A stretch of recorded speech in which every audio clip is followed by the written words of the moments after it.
Olá a todos e sejam bem-vindos a mais um episódio do Healthonomic Talks, um podcast do Health Economics and Management Knowledge Center da Nova SBE. Aqui, o nosso objetivo, como já sabem, é conversar sobre a economia da saúde, fugindo do jargão, fugindo ao economês ou à complexidade desnecessária. Queremos trazer os temas ao público de uma forma clara e acessível. A nossa convidada de hoje é Carolina Santos, investigadora aqui na Nova SBE, e vamos conversar sobre os principais resultados e implicações do relatório de acesso a cuidados de saúde do ano passado, de 2025. Carolina, obrigado por estar connosco aqui hoje, é um gosto. E quem nos acompanha já sabe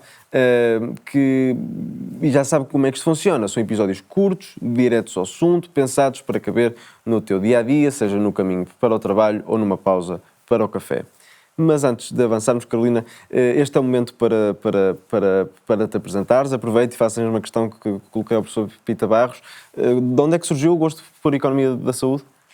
Acabou por ser um crescendo e muito naturalmente, inicialmente, nas aulas, mestrado, já lá vão uns bons anos, mas acho que foi a combinação de ter tantas características tão peculiares que não são específicas do setor da saúde, mas que aqui se juntam e por isso ganham outra expressão, não é? Não querendo pôr aqui muito economês e jargão, não é? Claro. Sabemos as assimetrias Claro. de informação, a necessidade de cuidados e, portanto, também há aqui uma dimensão muito mais de equidade que importa trazer. E depois, o saber que, eventualmente, decisões que tomemos têm um impacto muito direto e tangível na vida das pessoas. Sim. Aliás, a saúde gera mesmo a vida das pessoas, não é? Exato. Portanto, Exatamente. acho que foi essa junção. Para começar, é importante contextualizar o que vamos falar, não é? Para os nossos ouvintes, é importante que possamos explicar o que é que se trata o relatório de acesso a cuidados de saúde, que tipo de dados é que nos fornece, que tipo de informação é que nos dá, qual é que é a sua relevância? Portanto, o relatório de acesso a cuidados de saúde é feito anualmente, já desde há um bom par de anos. E a vantagem deste relatório de acesso, que é publicado porque tem, portanto, é no âmbito da Cátedra de Economia da Saúde, que foi atribuída ao professor Pedro Pita Barros, e que está inserida num projeto que é a Iniciativa para a Equidade Social, que é uma parceria entre a Nova SBE, o Banco BPI e a Fundação La Caixa. E a vantagem deste relatório é que permite acompanhar as decisões dos cidadãos desde o momento em que se sentem doentes. E, portanto, permite saber se houve barreiras financeiras ou não financeiras, por exemplo, geográficas de acesso a cuidados de saúde. Porquê? Porque só através de dados administrativos não conseguimos ter a percepção, o número de consultas até pode estar a aumentar, por exemplo, mas não temos a percepção de se houve ou não barreiras, pessoas que queriam ter contactado o sistema e não puderam. Antes havia um relatório que era feito oficialmente pelo Ministério, mas entretanto deixou de ser feito e daí este ganhar outra relevância. Esta relevância, sim. A ideia também era começarmos a falar sobre estas barreiras, ou seja, que barreiras é que podemos ter? A primeira que nos salta à cabeça é naturalmente a barreira socioeconómica. Que peso é que efetivamente as condições socioeconómicas podem desempenhar ou não no acesso aos cuidados de saúde? É uma ótima questão, José, e até tem, antes de acesso, de determinarem o acesso ou a falta dele a cuidados de saúde, até tem um impacto anteriormente, que é na ocorrência de episódios de doença, certo? Porque se fosse aleatório, se todos tivéssemos eventualmente a mesma probabilidade de ter um episódio de doença, então esta distribuição com os inquiridos seria mais ou menos a mesma percentagem de pessoas de cada escalão socioeconómico teve um episódio de doença no ano anterior. Mas o que vemos é que é substancialmente superior em pessoas com maiores privações económicas. Quais é que podem ser os fatores que estão por trás disso? Alimentares, posições de trabalho? Alimentares, posições de trabalho, menos exercício físico, hábitos de sono menos saudáveis. Acho que é um conjunto. Condições habitacionais mais vulneráveis e fracas. Portanto, é todo um conjunto. E, portanto, as desigualdades começam aí. Depois, sabemos que, mesmo num sistema de saúde, e aqui estou a dizer sistema propositadamente de saúde como o português, em que apesar de termos o Serviço Nacional de Saúde, certo, que é financiado maioritariamente por impostos, há sempre custos de ida mesmo ao Serviço Nacional de Saúde, por exemplo, custos de transporte, ou não poder abdicar de um dia de trabalho para ir a uma consulta. Certo. E, portanto, o que se vê é que, apesar de haver este Serviço Nacional de Saúde, que é tendencialmente gratuito e é universal, há uma maior percentagem de pessoas nestes grupos socioeconómicos mais desfavorecidos que reporta, por exemplo, não ir a uma consulta ou não adquirir toda a medicação necessária ao tratamento de um episódio de doença. E que tipo de peso é que pode aqui ter por exemplo, os seguros de saúde, na medida em que o Serviço Nacional de Saúde se falhar, quem não puder pagar um sistema de seguro privado, naturalmente fica mais exposto às falhas do que quem paga um seguro e possa ter consultas no serviço não público de forma mais acessível. Sim, isso é um ótimo ponto.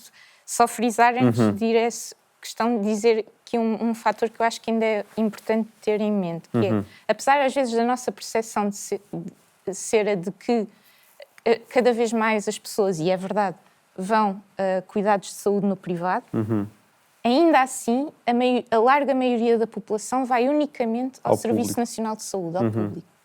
Dito isto, é verdade que há mais pessoas a usar já cuidados também no privado e aqui, particularmente, também cuidados com médicos de família.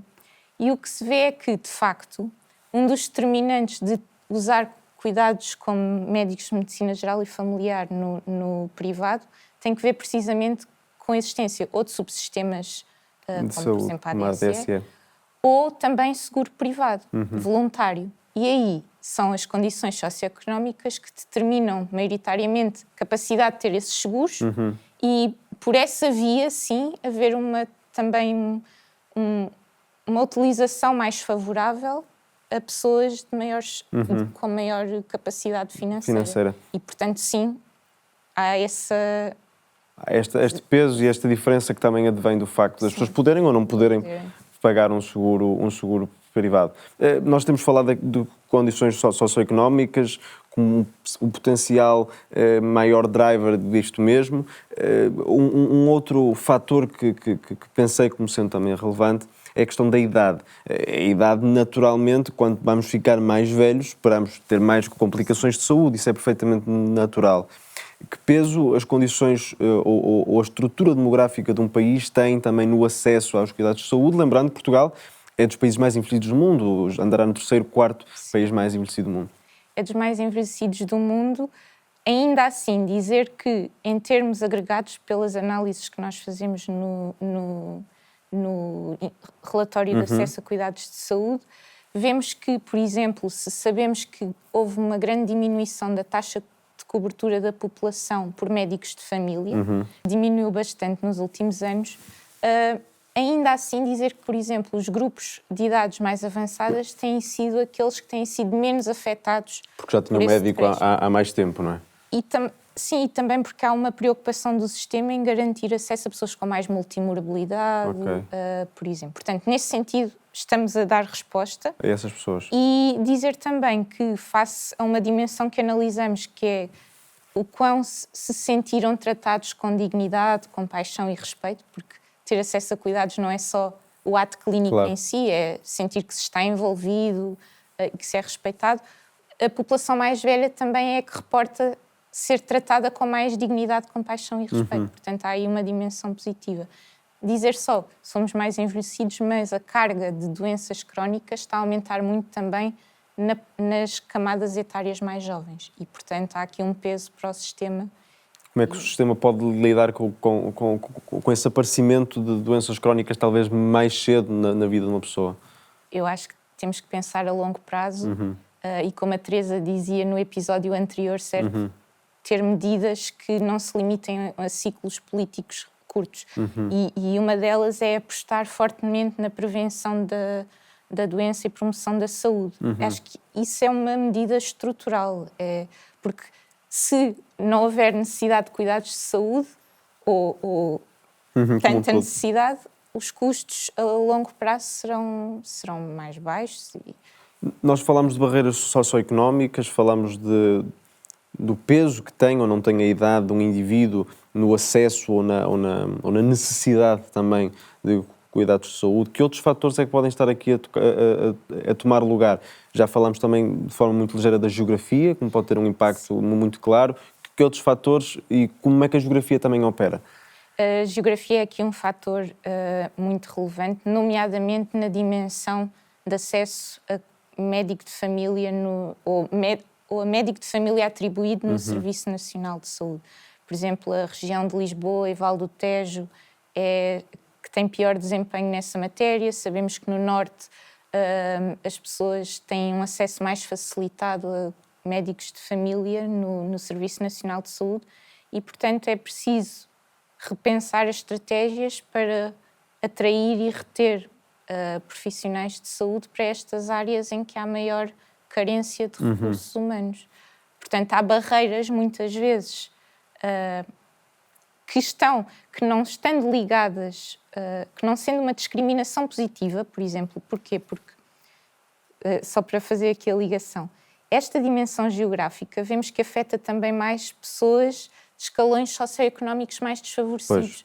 Porquê? Porque residem em zonas com maior carência de profissionais. E mais afastadas dos grandes centros urbanos. Portanto, são dimensões que se reforçam em vez de combaterem e tentarem inverter a maior necessidade de cuidados que estas pessoas já tinham à partida por terem mais episódios de doença. E como é que podemos fazer com que áreas mais afastadas dos grandes centros urbanos do país possam ter mais médicos? É verdade que nos últimos anos tem havido uma intenção, também ela política, de abrir cursos de medicina espalhados pelo país, não só nas grandes cidades, com mais ou menos pressão mediática, isso tem acontecido, mas não é certo que as pessoas depois de lá estudarem fiquem lá a trabalhar e fiquem lá a fornecer os seus cuidados de saúde. Que tipo de cuidados especiais é que se pode ter para que consigamos que as regiões tenham médicos? Obviamente, há sempre incentivos financeiros, correto, mas eventualmente maior flexibilidade na forma como se estabelecem os seus horários, pensar em contratações por equipas e, portanto, dar mais autonomia às pessoas, creio que passa muito por aí. O tempo voa e estamos a chegar já e a caminhar a passos largos para o fim da nossa conversa. Acabamos sempre as nossas conversas com uma rúbrica final. Carolina, és ministra por um dia, tens uma maioria no Parlamento, podes tomar uma decisão, duas talvez. Quais é que são, o que é que farias e por onde é que começavas? Obrigada, José, pela questão. Então, sendo difícil escolher, eu vou utilizar essa possibilidade de ter duas medidas. Uma era mais de curto prazo e era de proteção financeira dos cidadãos em Portugal, porque em Portugal quase 30% das despesas diretas, das despesas em saúde, são pagas diretamente pelos cidadãos, ou seja, é no momento de utilização de uma consulta, medicamentos. E embora haja algumas isenções, como para idosos que beneficiem do complemento solidário para idosos com despesas com medicamentos, por exemplo, eu acho que em Portugal podíamos ter uma medida que já há noutros países, por exemplo, Bélgica e Espanha, que é um teto máximo para despesas diretas em saúde que os cidadãos podem incorrer por ano ou por mês, em função do rendimento dos agregados. E aí acho que se protegia já muito, no curto prazo, as famílias.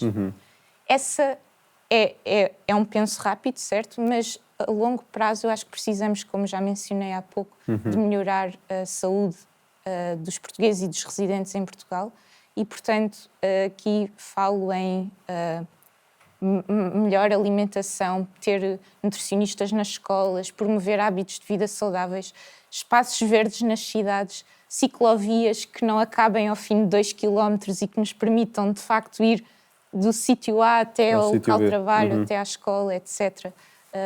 são todas essas dimensões, mas aposta na saúde. Sim, a saúde é algo que se define desde o momento em que nascemos, todas as nossas decisões têm impacto nela e, portanto, que isso comece também desde cedo nas escolas é também algo importante, e as cidades e os municípios têm também um peso muito importante através dessas medidas que falavas. Carolina, foi um gosto ter-te aqui hoje.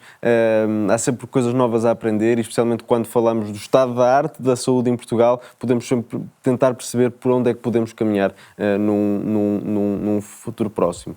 Obrigado a todos os que ouviram o episódio até aqui. Esperamos que tenham tirado tanto desta conversa quanto nós. Voltamos em breve com mais um episódio. Até lá!